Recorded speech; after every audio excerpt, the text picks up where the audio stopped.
নমস্কার। কবি রবীন্দ্রনাথ ঠাকুরের লেখা প্রশ্ন।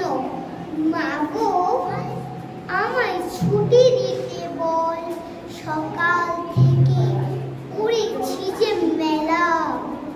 এখন আমি তোমার ঘরে বসে করব শুধু বড়া বড়া খেলা।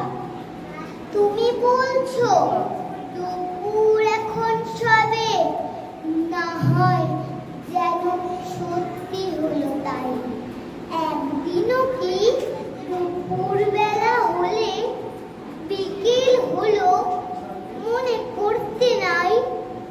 আমি তো বেশ ভাবতে পারি মনে, সূর্যি ডুবে গেছে মাঠের শেষে। বাগদি বুড়ি চোপড়ি ভরে নিয়ে শাক তুলেছে পুকুর ধারে এসে। আধার হলো মাদার গাছের তলা, কালি হয়ে এলো দিঘি জল।